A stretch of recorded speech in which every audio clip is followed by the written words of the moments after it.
Greg, good to see you on the floor at the MedTech conference. Great to see you. Always, Yeah. always. You've been jetting around the globe. Distalmotion has had some phenomenal news as of late. Yeah.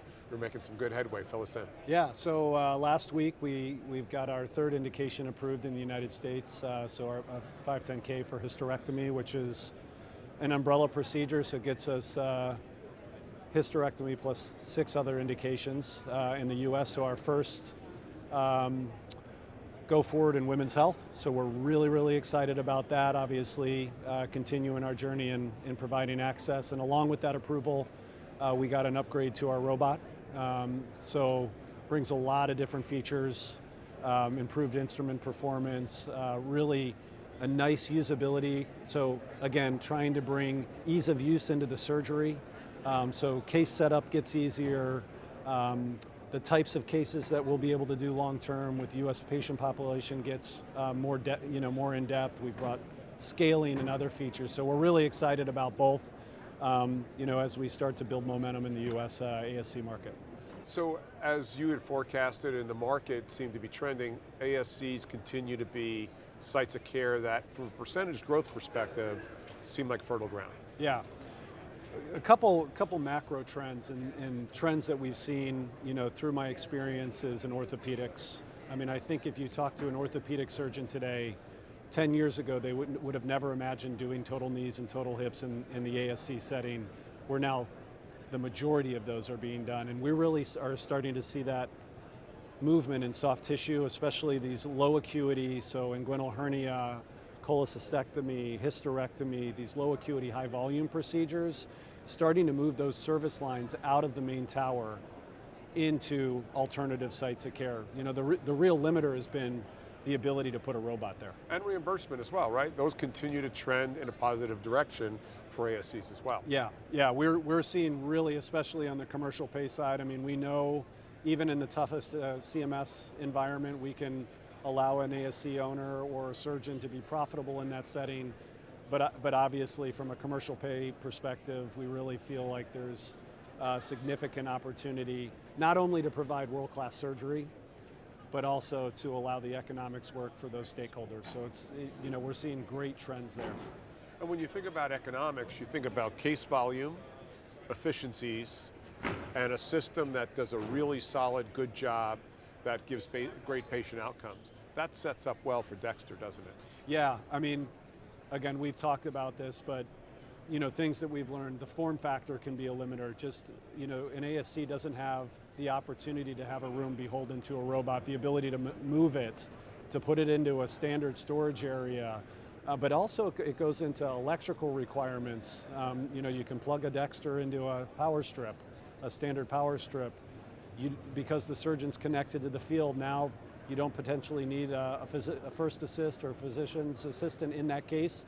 You can have a scrub nurse, which is a huge barrier in some cases, is actually getting the staff to do that. So there's all kinds of things just outside of core economics that allow them to be incredibly efficient and do the procedures they need to do, but still take advantage of that site of care for them, allowing them to come in, do surgery and still be able to do other things by 3 or 4 o'clock.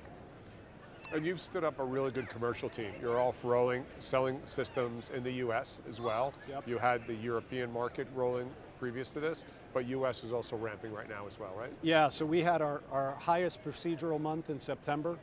So we continue to break records on based on the number of procedures that we do. The US team by the end of July is now fully ramped, so that means service, training, clinical support, selling support, and then also, having a team that focuses on the largest hospitals in the U.S. So, took a lot to get there, but now we're starting to see some of the fruits of that labor, and the full team is in place to react to the market trends that we just talked about. Great, and then 2025 was an interesting year, right? We had the tariffs, we had the geopolitical pressures on there. We've had a lot of the cards turn over now. People seem to know with the level of predictability in most cases where we're going. Have you seen a shift in the second half of the year in 2025 in regards to ramp up potential adoption interest in this market, in the soft tissue robot? Yeah, I think you said it well. there was a lot of ambiguity, there was a lot of unknown, things were changing quickly, tariffs came. I mean, obviously Switzerland is one of those that's heavily tariffed, and we're working our supply chain strategies to try and address those things. But yeah, I think now we're starting to feel the momentum. I mean, the one thing, one of the most enlightening things that I've heard is hospitals are now as focused on profit as they are revenue. So doing a procedure in the main tower of a hospital isn't always the most financially sound thing to do because of the embedded cost.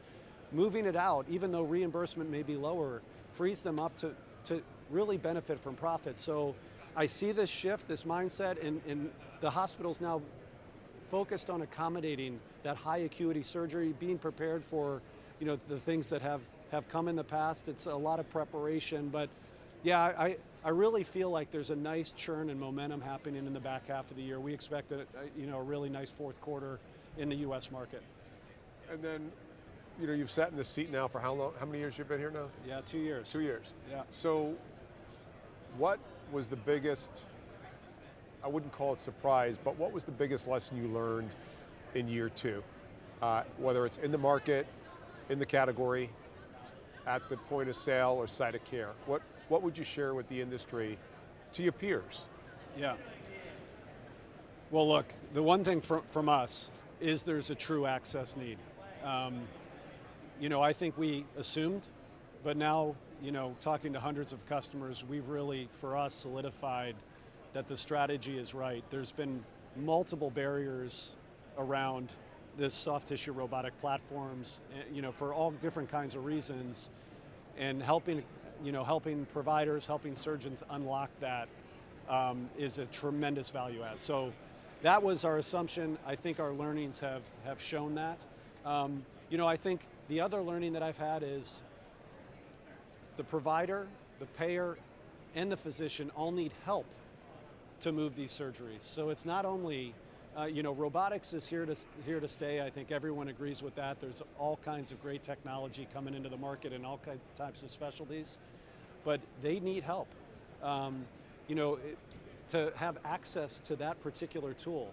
And I say tool very specifically because a robot used to be a luxury. To me now, at least our numbers show that about 70% of residents and fellows in general surgery, robotics is a part of their core curriculum and learning. So now it's becoming a necessary tool to provide these surgeries, and I think those are the things, again, that we really are capitalizing on in the market right now and trying to help provide access to robotics. And then finally, we're in Q4, so we're rolling into the end of 2025. What should we watch out of Distalmotion for 2026? Yeah, I mean, for me, right now, it's head down. Our absolute focus is site of care, is being able to show the marketplace that robotics in the ASC does work, whether that's logistically, economically, that you can put a robot there, provide world-class surgery, and still succeed at all levels. So that's what I would look out for in 26, but the team's head down right now trying to make that happen. Awesome. We'll be watching close. Thanks so much. Thanks, yeah, appreciate it. I'm Joe Mullings from the floor of MedTech Conference San Diego 2025. Be well.